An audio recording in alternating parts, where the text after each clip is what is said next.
Blazer Wanda. Alo? Alo? Oui.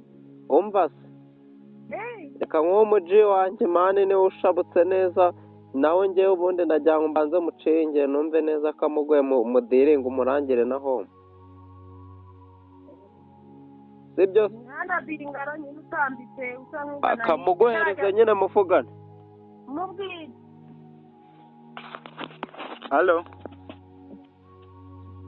Halo? Oui. Tese umushu. Salamu. Ni sawa. Makuru yawe. Makuru ni meza rwose ariko nyine numvaga ameze nabi imboro yanjye numvaga yabyimbye.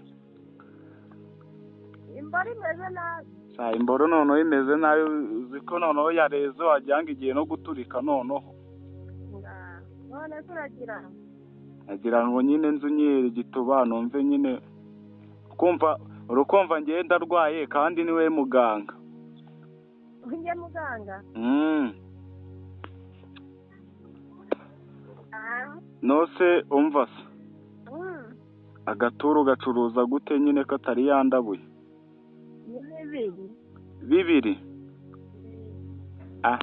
Kunumva se no kunumva ucuruza kuri makera? Ni make. Nizere ko nyine unyara njye amafaranga ndayafite ariko mbwire nimba unyara nze nyine nkurongore mite niviramo. Ese muranyara batamunyazi. Nyine mbwira hari igihe umuntu kiba cyarumye.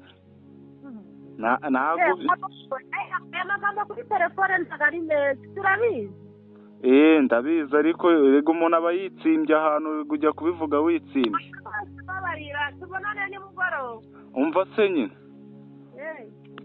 mbwira ubwo ngubwo naza nkagukubita nk'uduturu tubiri nyine mbwira ungabanyirize wumve.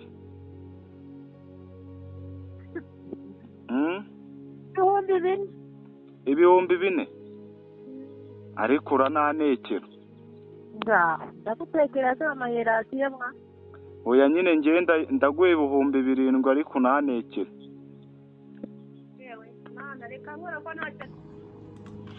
Blazer Wanda.